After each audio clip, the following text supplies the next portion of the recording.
Hey, and welcome to the Mickey and Minutes podcast, the short Disney show. Quick conversations, information, and inspiration. I'm your host, Nick Lazaga. And I'm Andy Goots. Let's go!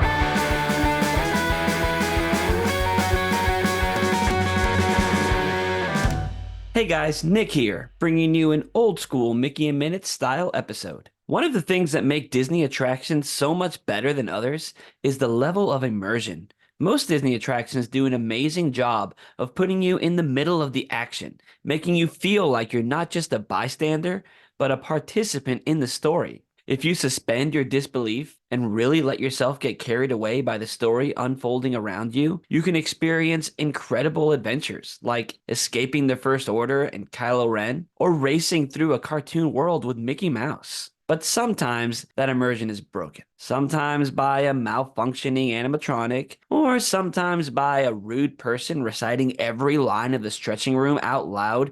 We get it. You know the script. So do I, but I'm not disrupting the experience for others. I mean, come on, man.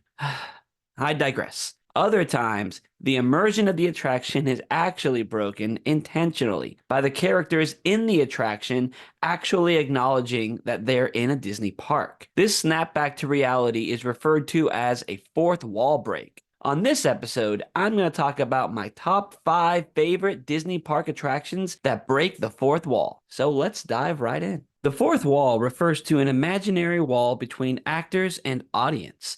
This term was used by French philosopher Denis Diderot in 1758 and officially coined by theater critic Vincent Canby in 1897. This concept of breaking the fourth wall and acknowledging the audience began in the 20th century with a silent film in 1918. Charlie Chaplin was also well known for using this trope in his silent films. More recently, films like Ferris Bueller's Day Off and the Disney classic The Emperor's New Groove broke the fourth wall hilariously. But one of the most famous fourth wall breakers, at least in Disney and nerd culture, is the Marvel superhero Deadpool. He first did this in 1997 in issue number 28, and it became a huge part of his persona. Even though the cover of the sensational She-Hulk number 1 in 1989 actually featured She-Hulk breaking the fourth wall by holding a comic book of herself with word bubbles saying,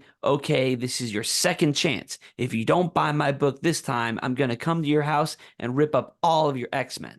She kind of did it first. But let's face it, Deadpool is way more popular than She-Hulk, especially since Ryan Reynolds took on the role in 2009's X-Men Origins Wolverine. Or actually, since he took on the role in 2016's Deadpool. So he is our favorite fourth wall breaking superhero. And he has a new movie coming out, or it's probably already out by the time this episode gets to you. But this is not a Deadpool episode. Let's get into our list of our top 5 favorite fourth wall breaking Disney park attractions. Number 5. The Jungle Cruise. The Jungle Cruise is known for having very self-aware, dry humor, thanks in part to legendary Imagineer Mark Davis.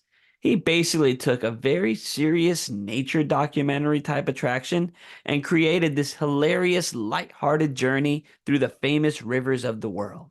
For more on that, check out Mickey and Minutes episode 53, Joking Along with the Jungle Cruise. That's actually our most popular episode, which is pretty cool. But anyways, the Jungle Cruise is always breaking the fourth wall by not taking any of the really dangerous situations seriously. It also breaks the fourth wall by acknowledging that this is a 10-minute boat ride and not an actual journey through the jungles, with a clever line by your skipper at the beginning of the attraction. Now, you might not always hear this joke, since the skippers are able to kind of ad-lib and change the script around as they please, within reason, but whenever they do say that joke, that fourth wall is shattered, and it's hilarious. There's also a really funny gag at the end of the ride where some of the monkeys have turned the jungle navigation company Lost and Found into a gift shop, so that in true Disney park fashion, you end with an opportunity to buy the merchandise.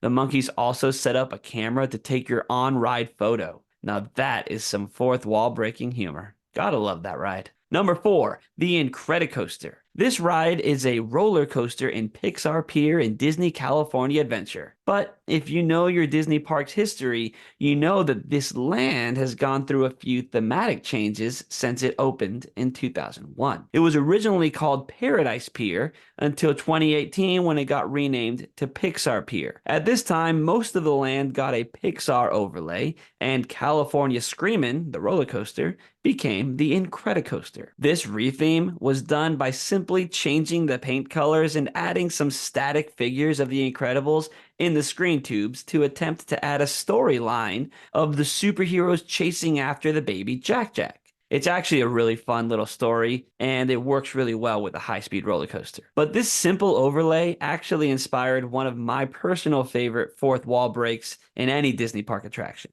While in the queue, you're shown a video of a news report on some small TVs. In the report, the Incredibles are being interviewed about having a roller coaster dedicated to them. That's already a fourth wall break, but it goes even further when Violet, their teenage daughter, replies by saying it's embarrassing and that they just slapped their names on an old ride. Then Edna Mode says, "That's normal. Corporations call it synergy." I call it hilarious. I love that Disney is literally making fun of the fact that they just did an overlay of an old attraction. That's an incredible fourth wall break, if you ask me. Number 3, Guardians of the Galaxy Mission Breakout. I'm not talking about Terry Crews calling us Epcoters. You're thinking Cosmic Rewind in Florida. And that's not even technically a fourth wall break, because the entire story of that ride hinges on the fact that it's actually an Epcot pavilion. Staying in California, Mission Breakout is the attraction that replaced Tower of Terror. That technically is another overlay of an existing attraction like the Incredicoaster, but this retheme is way more detailed. In this attraction, all of the Guardians except for Rocket get captured by the Collector, and it's up to you who are visiting the Tivan Fortress along with Rocket to save Star-Lord and the rest of the team. While the Guardians movies are known for not taking themselves too seriously with their rock and roll music and often crude humor, this attraction does something the films don't. It actually breaks the fourth wall. I don't want to spoil it too much for you if you haven't ridden it yet, because in my opinion, it's an absolute must-do in that park, especially if you're a Marvel fan. But there's a part of the ride when you reach the very top of the building and the doors open, revealing a wonderful bird's eye view of the Disneyland Resort. When that happened, Rocket says, "Disneyland? That's thematically inconsistent." That's such a great line that just destroys the fourth wall. And it's a perfect line for Rocket to say since he's pretty much always sarcastic in the films. Number 2, The Many Adventures of Winnie the Pooh. This Walt Disney World attraction replaced Mr. Toad's Wild Ride in the Magic Kingdom in 1999. This attraction references this with a picture of Mr. Toad handing over the deed to the show building to Owl. This could be considered a fourth wall break, but it really is just an Easter egg and a confirmation that both of these British stories exist in the same universe. Am I the only one who wants a crossover movie? Come on, guys. Anyways, the fourth wall break in this attraction is when you're bouncing with Tigger, and he says, "I almost bounced right out of the ride." This is a playful way of him acknowledging that this is in fact a Disney ride and not real. But it's also a nod to the film, where Tigger's bouncing interacts with the storybook that the narrator is reading, which is in fact a fourth wall break. Also, classic. Now for my number 1 favorite fourth wall breaking Disney attraction, Muppet Vision 3D. This 3D or 4D show is in Hollywood Studios in Walt Disney World. The Muppets are well known for their zany humor and fourth wall breaking already, but this attraction really leans into it. The story of the attraction is that you're visiting Muppet Labs to see a demonstration of a new technology known as Muppet Vision. So during the show, they're showing you, the audience, how 3D is made and talking directly to you. But what puts this at the top of my list is the amount of times they reference specifically being at a Disney park. It's hilarious. Like when Rizzo is dressed like Mickey Mouse in the pre-show and he says in his own voice, "Welcome to my park." So funny. Or when Waldo actually turns into Mickey Mouse and he says, "They'll never find me now," in the classic Mickey Mouse voice. But what really makes me laugh is whenever Statler and Waldorf, the grumpy old Muppets sitting in the balcony, crack jokes about how they're stuck in a Disney attraction. At one point, they mentioned being bolted to the seats. They're honestly my favorite part of the whole show. These and many more jokes about it being an attraction in a Disney park make Muppet Vision 3D my number one favorite fourth wall breaking attraction.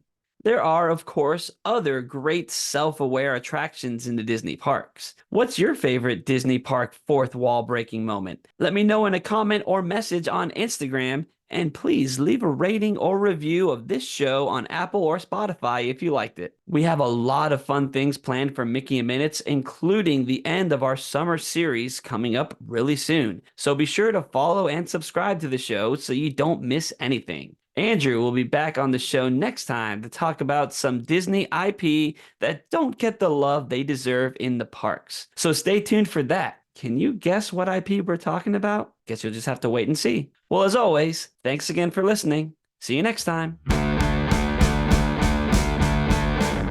Thanks again for listening to the Mickey and Minutes podcast. If you liked it, subscribe and leave a review on Apple or Spotify.